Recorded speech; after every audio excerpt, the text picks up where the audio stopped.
Assalamualaikum warahmatullahi wabarakatuh.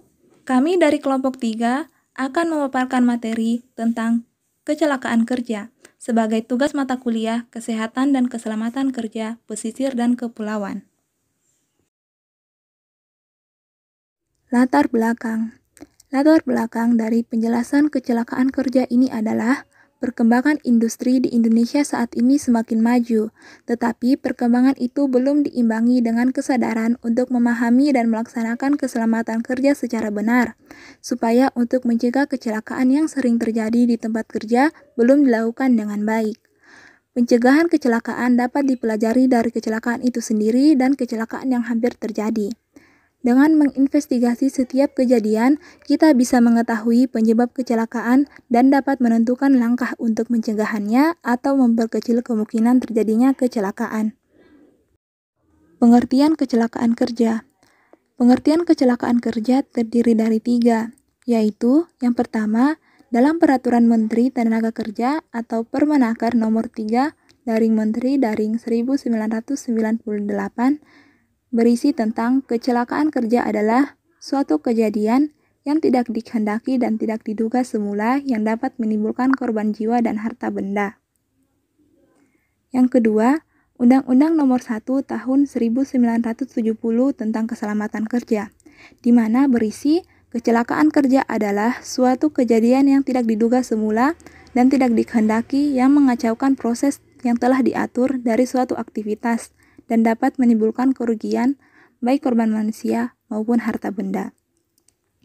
Yang ketiga, Undang-Undang Nomor 3 Tahun 1992 tentang Jaminan Sosial Tenaga Kerja, di mana berisi tentang kecelakaan kerja adalah kecelakaan yang terjadi dalam pekerjaan sejak berangkat dari rumah menuju tempat kerja dan pulang ke rumah. Lanjut pengertian kecelakaan kerja. Yang pertama, menurut Sumakmur tahun 2009, kecelakaan kerja ialah suatu peristiwa atau momen yang tidak diharapkan yang merugikan pada manusia, mengakibatkan kerusakan harta benda atau kerugian pada proses.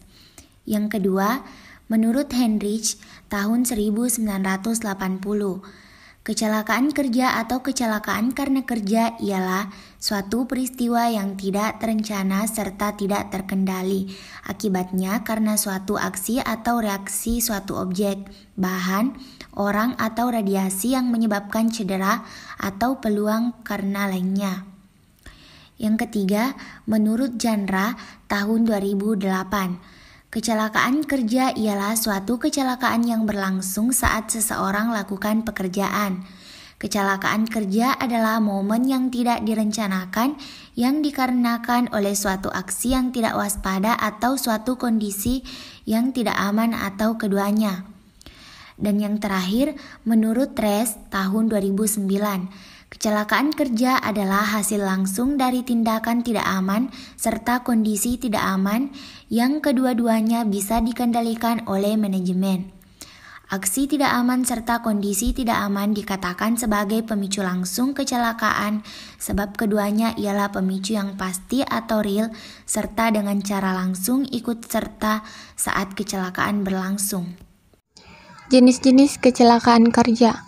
Menurut Beer serta Germain 1990, ada 3 tipe kecelakaan kerja, yakni accident, incident, serta near miss.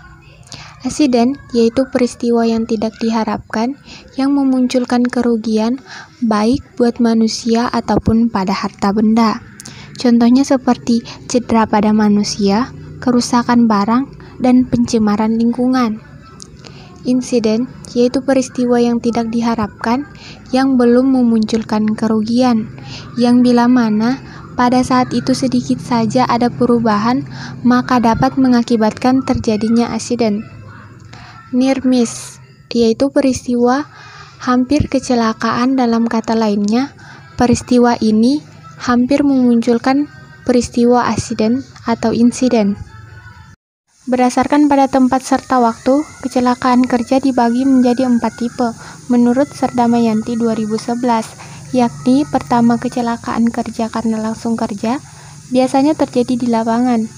2. Kecelakaan saat atau waktu kerja.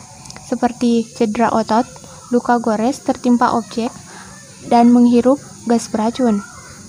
Ketiga, kecelakaan di perjalanan. Biasanya didapat di perjalanan saat dari rumah ke tempat kerja atau dari tempat kerja ke rumah. 4. Penyakit karena kerja, seperti gangguan tulang dan otot yang diakibatkan karena posisi kerja yang kurang baik dan ergonomis. Berdasarkan pada tingkatan karena diakibatkan, kecelakaan kerja dibagi menjadi 3 tipe menurut Sumakmur 1981, yakni kecelakaan kerja enteng, yaitu kecelakaan kerja yang perlu penyembuhan di hari itu serta dapat melakukan tugasnya kembali atau istirahat kurang dari 2 hari. Contohnya terpeleset, terjatuh, dan terkilir. 2. Kecelakaan kerja sedang, yakni kecelakaan kerja yang membutuhkan penyembuhan serta waktu istirahat lebih dari 2 hari. Contohnya luka bakar, luka sobek, dan sebagainya. 3. Kecelakaan kerja berat, yaitu kecelakaan kerja yang alami, amputasi serta kegagalan fungsi badan. Contohnya seperti patah tulang. Menurut Organisasi Perubahan Internasional ILO tahun 1962, klasifikasi kecelakaan kerja sebagai berikut. Berdasarkan jenis pekerjaan: terjatuh, tertimpa benda jatuh, tertumbuk atau terkena benda-benda, terjepit oleh benda, gerakan-gerakan melebihi kemampuan, pengaruh suhu tinggi, terkena arus listrik, kontak bahan berbahaya atau radiasi.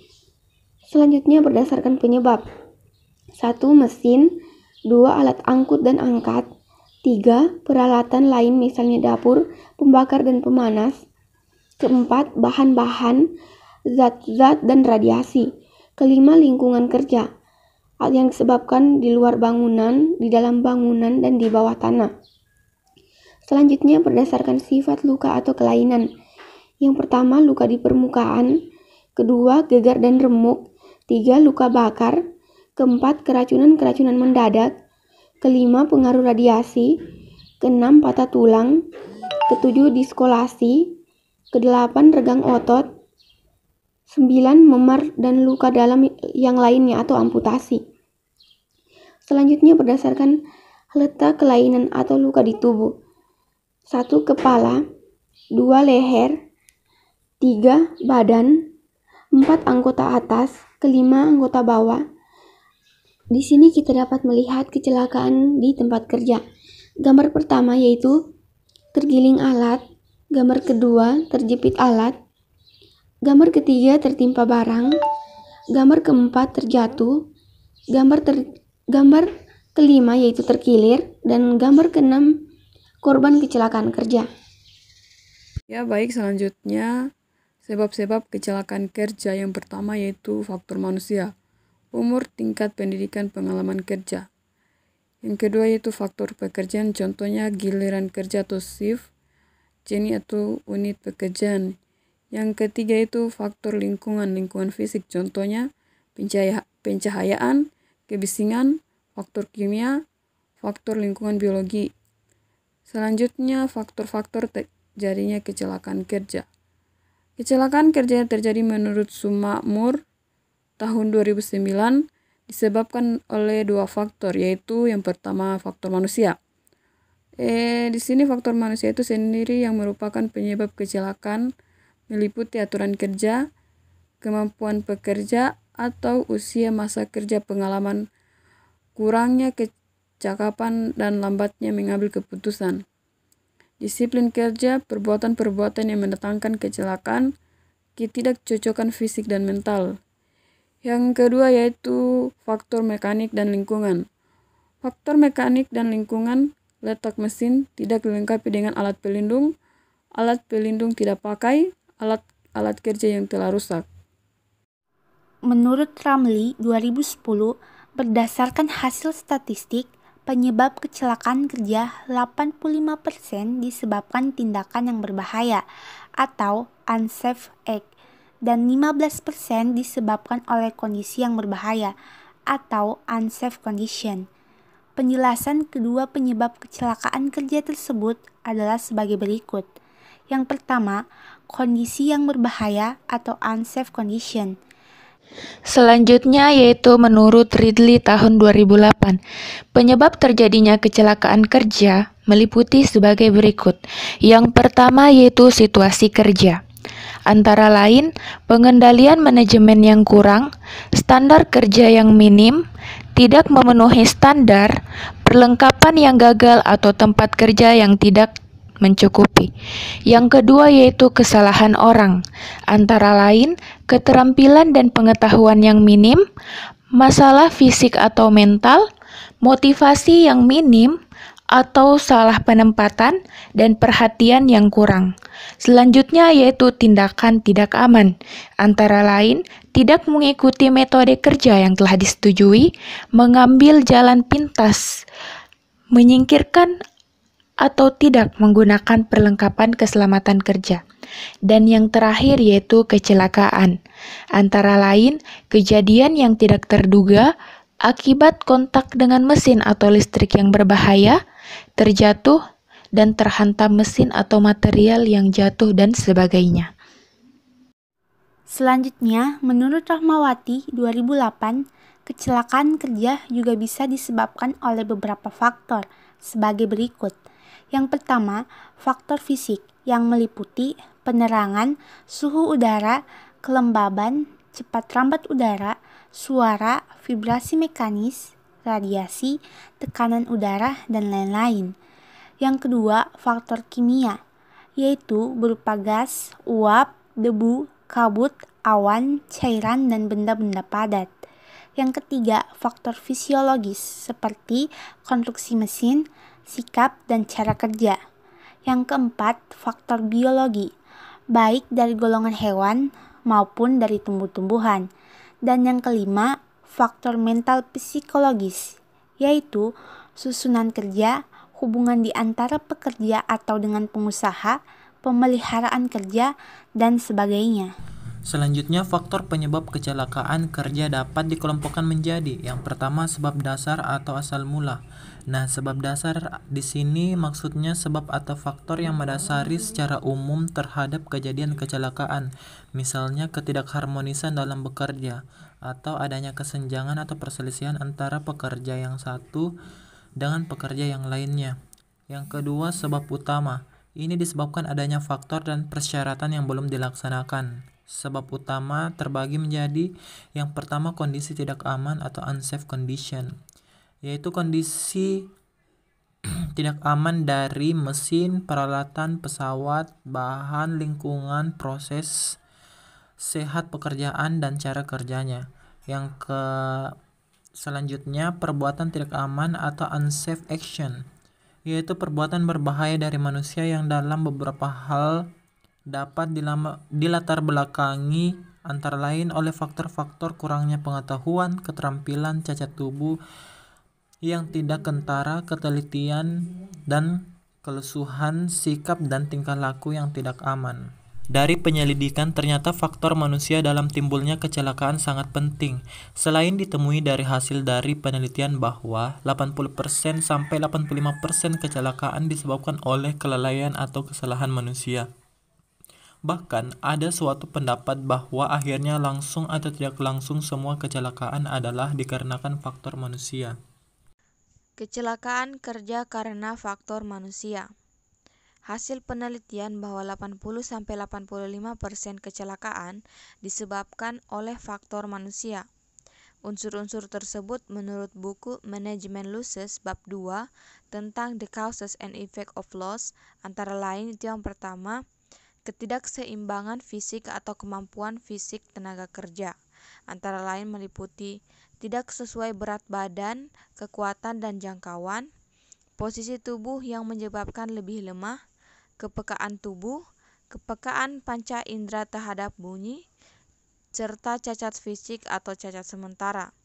Kedua, ketidakseimbangan kemampuan psikologis pekerja, antara lain meliputi rasa takut atau fobia, gangguan emosional, sakit jiwa, tingkat kecakapan, tidak mampu memahami, sedikit ide atau pendapat, gerakannya lambat, serta keterampilannya kurang. Yang ketiga itu stres fisik, antara lain meliputi badan sakit atau tidak sehat badan, beban tugas berlebihan, kurang istirahat, kelelahan sensori, terpapar bahan berbahaya, terpapar panas yang tinggi, kekurangan oksigen, gerakan terganggu, serta gula darah menurun. Yang keempat, kurang pengetahuan, antara lain meliputi kurang pengalaman, kurang orientasi, kurang latihan memahami tombol-tombol atau petunjuk lain, serta kurang latihan memahami data. Yang kelima, stres mental, antara lain meliputi emosi berlebihan, beban mental berlebihan, pendiam dan tertutup, problem dengan sesuatu yang tidak dipahami, frustasi, serta sakit mental. Yang keenam, motivasi menurun, antara lain meliputi mau bekerja bila ada penguatan atau hadiah ataupun reward, frustasi berlebihan, tidak ada umpan balik atau feedback, tidak mendapat intensif produksi, tidak mendapat pujian dari kerjanya, serta terlalu tertekan. Yang ketujuh, salah satu pengertian terhadap suatu perintah, antara lain meliputi kurang terampil, kurang mengadakan latihan praktik, penampilan kurang, serta kurang kreatif atau salah pengertian. Baik, saya akan melanjutkan materi dari teman saya. Kita masuk pada teori kecelakaan kerja. Kecelakaan kerja umumnya disebabkan oleh berbagai penyebab. Teori tentang terjadinya suatu kecelakaan adalah: pertama, teori kebetulan murni, yang menyimpulkan bahwa kecelakaan terjadi atas kehendak Tuhan, sehingga tidak ada pola yang jelas dalam rangkaian peristiwa. Karena itu kecelakaan terjadi secara kebetulan. Yang kedua, teori kecenderungan kecelakaan. Pada pekerja tertentu lebih sering tertimpa kecelakaan karena sifat-sifat pribadinya yang memang cenderung untuk melakukan kerja, mengalami kecelakaan kerja. Yang ketiga, teori 3 faktor menyebutkan bahwa penyebab kecelakaan peralatan, lingkungan, dan faktor manusia pekerja itu sendiri. Keempat, teori 2 faktor. Kecelakaan disebabkan oleh kondisi berbahaya atau tindakan berbahaya. Kelima, teori faktor manusia menekankan bahwa pada akhirnya seluruh kecelakaan kerja tidak langsung disebabkan karena kesalahan manusia. Ya, berikutnya dampak kecelakaan kerja. Kerugian bagi instansi. Bagi pengangkutan korban ke rumah sakit, biaya pengobatan, penguburan jika sampai korban meninggal dunia, hilangnya waktu kerja si korban dan rekan-rekannya yang menolong sehingga menghambat kelancaran program mencari pengganti atau melatih tenaga baru, mengganti atau memperbaiki mesin yang rusak, kemunduran mental para pekerja. Kerugian bagi korban. Kerugian paling fatal bagi korban adalah jika kecelakaan itu sampai mengakibatkan ia sampai cacat atau meninggal dunia. Ini berarti hilangnya pencari nafkah bagi keluarga dan hilangnya kasih sayang orang tua terhadap putra-putrinya. Yang ketiga, kerugian bagi masyarakat dan negara. Akibat kecelakaan, maka beban biaya akan dibebankan sebagai biaya produksi yang mengakibatkan dinaikannya harga produksi perusahaan tersebut dan merupakan pengaruh bagi harga di pasaran. Baik, terima kasih. Selanjutnya, saya persilakan kepada teman saya. Baik, selanjutnya yaitu kita masuk pada dampak kecelakaan kerja. Kerugian-kerugian yang ditimbulkan oleh kecelakaan kerja dapat berupa kerugian yang bersifat ekonomi, baik langsung maupun tidak langsung. Menurut Sumamur, kecelakaan kerja menyebabkan 5 jenis kerugian. Pertama, kerusakan mesin, peralatan, bahan, dan bangunan lainnya. Kedua, kekacauan organisasi. Ketiga, kelelahan dan kesedihan. Kerugian paling fatal bagi korban adalah jika kecelakaan itu sampai mengakibatkan cacat atau meninggal dunia. Ini berarti hilangnya pencari nafkah bagi keluarga dan hilangnya kasih sayang orang tua terhadap putra-putrinya. Keempat, kelainan dan cacat. Kelima, kematian. Baik, saya akan melanjutkan materi selanjutnya untuk ayat 22 mengenai pencegahan dan penanggulangan kecelakaan kerja, di mana di sini disebutkan bahwa kecelakaan kerja dapat dicegah dengan 12 hal sebagai berikut. seperti peraturan perundang-undangan, yakni ketentuan yang diwajibkan mengenai kondisi kerja pada umumnya. Kondisi kerja pada umumnya dimaksudkan di sini untuk mencegah terjadinya kecelakaan kerja, misalnya dalam hal proses penetapan jam kerja di suatu tempat kerja, bisa menganut atau menggunakan pedoman Undang-Undang Nomor 13 Tahun 2003 Pasal 77 Ayat 1, seperti yakni mengenai ketentuan jam kerja. Bisa digunakan 7 jam sehari atau 40 jam seminggu dengan 6 hari kerja, atau 8 jam per hari dalam seminggu 5 hari kerja, setara dengan 40 jam 5 hari kerja. Nah, itu bisa menjadi opsional bagi pemilik industri ataupun bagi para pengusaha untuk menerapkan kondisi kerja yang baik bagi para pekerjanya, sehingga produktivitas dan angka kecelakaan bisa ditanggulangi. Kemudian selanjutnya ada perencanaan untuk pencegahan kecelakaan kerja. Nah, di sini perencanaan bisa dilakukan dengan misalnya job safety analysis untuk mengetahui tahap-tahapan pekerjaan dan bahaya dan risiko yang terkandung di dalamnya. Kemudian ada konstruksi, yang dimaksud di sini bisa jadi proses perencanaan tersebut diwujudkan dalam kegiatan bekerja sehari-hari begitu. Kita membangun proses yang sehat dalam bekerja sehingga dapat sehat dan selamat setelah bekerja. Kemudian ada perawatan dan pemeliharaan. Perawatan dan pemeliharaan ini berkaitan langsung dengan mekanisme mesin atau alat-alat pekerjaan, sehingga apabila dilakukan perawatan dan pemeliharaan bisa diketahui sejauh mana peralatan yang digunakan itu masih memadai atau tidak, sehingga angka kecelakaan itu akibat proses kerja yang berkaitan langsung dengan alat-alat atau mesin bisa ditanggulangi. Kemudian ada pengawasan yang dapat dilakukan langsung oleh HSE, sehingga di sini HSE berperan penting dalam penegakan keselamatan dan kesehatan kerja dalam suatu tempat kerja. Selanjutnya ada pengujian dan cara kerja peralatan industri. Nah, biasanya di sini mungkin bisa dilakukan pada alat-alat atau mesin-mesin baru, sehingga diketahui bagaimana sih kendala yang bisa terjadi ataupun malfungsi yang terjadi apabila tidak dilakukan proses pekerjaan yang benar pada alat tersebut. Kemudian cara kerja harus diketahui oleh para pekerja sehingga dapat meminimalisir terjadinya kecelakaan kerja akibat mesin atau alat baru begitu. Selanjutnya, tugas-tugas pengusaha dan buruh tentu memiliki tugas-tugas dan peran yang berbeda. Pengusaha lebih pada bagaimana mengambil kebijakan atau keputusan untuk meningkatkan proses pencegahan dan penanggulangan kecelakaan kerja di tempat kerjanya. Kemudian buruh atau pekerja dapat berkontribusi untuk memelihara perilaku aman dalam bekerja. Selanjutnya ada latihan atau pelatihan begitu ya. Dimaksudkan untuk meningkatkan wawasan dan kemampuan pekerja untuk melaksanakan pekerjaannya dengan baik dan aman begitu.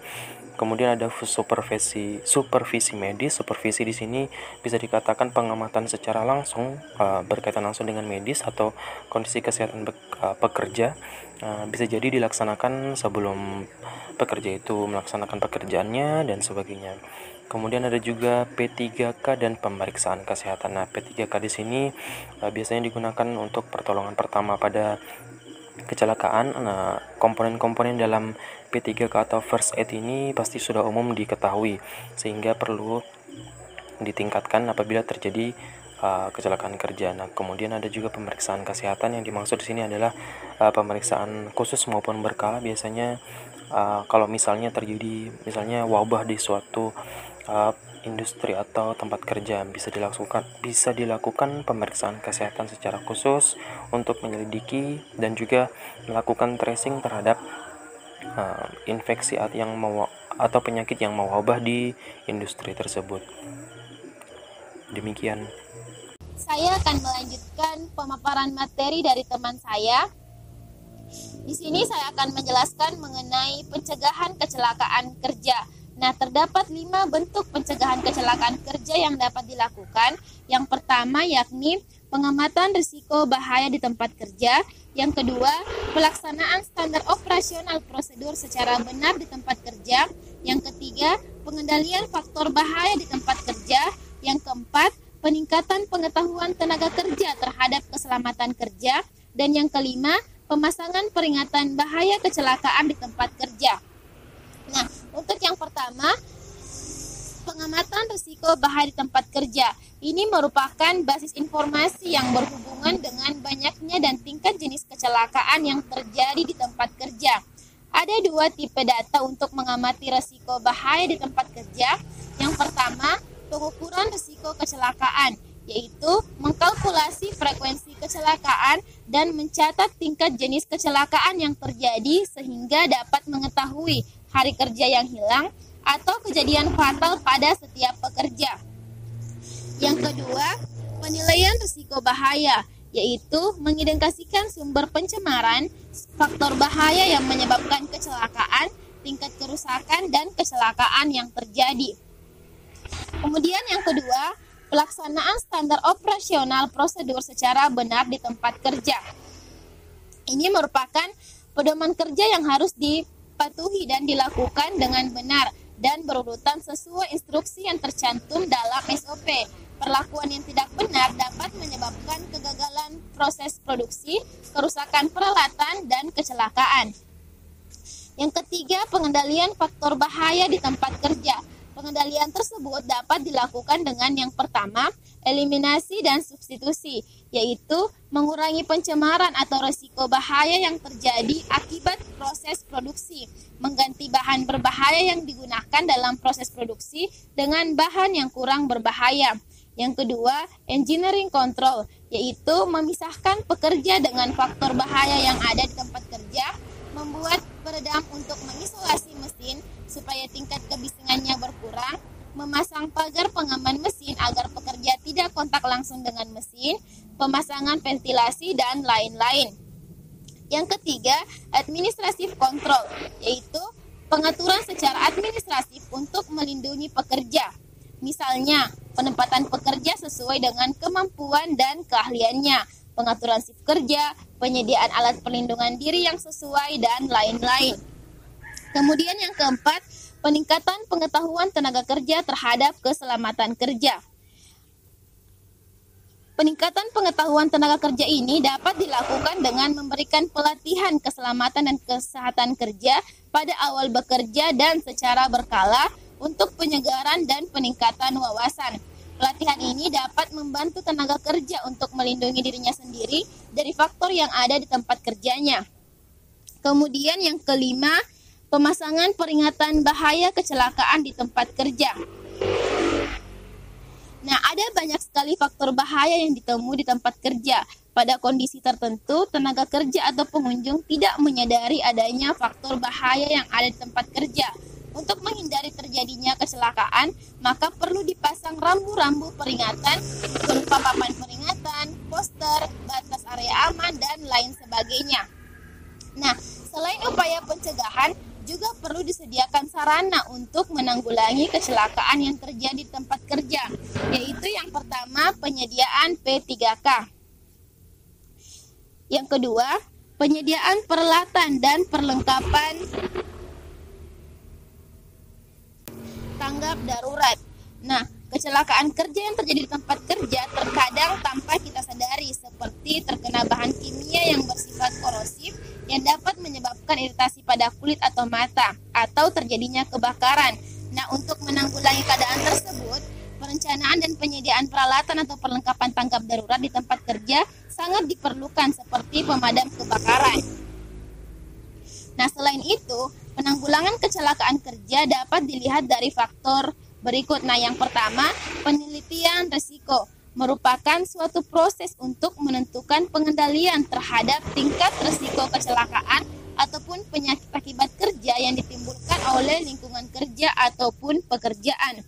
Yang kedua, pelaksanaan risk evaluation meliputi yang pertama, studi pengembangan, risiko dalam proses, perubahan dalam organisasi atau karyawan, kebersihan. Yang ketiga, analisa potensi-potensi bahaya. Sumber bahaya yang teridentifikasi harus dinilai untuk menentukan tingkat risiko yang merupakan tolak ukur kemungkinan terjadinya kecelakaan dan penyakit akibat kerja. Yang keempat, standar-standar dan prosedur operasi atau SOP. Nah, harus menetapkan dan memelihara prosedur untuk inventarisasi, identifikasi pemahaman peraturan penindakan, dan perundangan, dan persyaratan lainnya yang berkaitan dengan keselamatan dan kesehatan kerja sesuai dengan kegiatan perusahaan atau perkantoran yang bersangkutan. Nah, yang ketiga yakni bentuk aktivitas. Yang pertama, inspeksi dan tindakan lanjutannya. Nah, tujuannya untuk menemukan secara dini segala yang bisa membahayakan karyawan, proses, dan lingkungan. Inspeksi dilakukan untuk mengobservasi potensi-potensi bahaya yang ada, yaitu yang pertama potensi bahaya fisik, meliputi getaran, pencahayaan, bising, radiasi, suhu atau iklim kerja. Yang kedua, potensi bahaya kimia, meliputi pelarut, asbestos, silika, mineral oil, merkuri. Kemudian yang ketiga, potensi bahaya biologi, meliputi debu organik, jamur, serangga, protozoa, bakteri, virus. Baik, selanjutnya kita melangkah ke slide 25 mengenai pencegahan kecelakaan kerja dengan metode AAA. Terdapat 3 komponen utama dalam AAA yang diungkapkan oleh Sedar Mayanti 2011 untuk melakukan pencegahan kecelakaan kerja. Yang pertama adalah engineering atau teknik, di mana engineering ini adalah tindakan pertama dengan melengkapi semua perkakas dan mesin dengan alat pencegah kecelakaan. Nah, di sini dicontohkan misalnya tombol untuk menghentikan bekerjanya alat atau mesin, cut off switch, serta alat lain agar mereka secara teknis dapat terlindungi. Misalnya terjadi malfungsi pada proses pengerjaan menggunakan mesin, operator dapat melakukan tindakan untuk menghentikan proses kerja dengan menekan tombol pengaman atau safety guards yang telah disediakan dalam mesin tersebut sehingga kecelakaan kerja itu dapat dihindari. Selanjutnya ada edukasi atau pendidikan. Nah, edukasi atau pendidikan di sini untuk memberikan pendidikan dan latihan kepada para pegawai untuk menanamkan kebiasaan bekerja dan cara kerja yang tepat dalam rangka mencapai keadaan yang aman atau safety semaksimal mungkin. Nah, di sini pentingnya pendidikan itu adalah untuk meningkatkan pengetahuan dan wawasan dalam bekerja. Nah, biasanya kalau pekerja baru dilakukan proses orientasi untuk menanamkan pengetahuan dan wawasan dalam proses bekerja sehingga dapat mencegah terjadinya kecelakaan kerja. Yang terakhir adalah enforcement atau pelaksanaan. Enforcement artinya tindakan pelaksanaan yang memberi jaminan bahwa peraturan pengendalian kecelakaan dapat dilaksanakan. Jadi setelah rangkaian proses engineering, kemudian edukasi atau pendidikan, nah yang terakhir adalah enforcement. Jadi semua lini wajib menjamin bahwa pengendalian kecelakaan itu dapat dilaksanakan sehingga industri tersebut dapat mengurangi terjadinya kecelakaan kerja dengan adanya kolaborasi antara baik itu top manajemen dan juga para pekerjanya. Dengan demikian penggunaan AAA ini dapat disarankan dalam hal pencegahan dan juga pengendalian kecelakaan kerja. Itulah tadi pemaparan dari kelompok kami dengan topik pembahasan kecelakaan kerja. Lebih dan kurangnya mohon dimaafkan. Terima kasih. Wabillahi taufiq wal hidayah. Wassalamualaikum warahmatullahi wabarakatuh.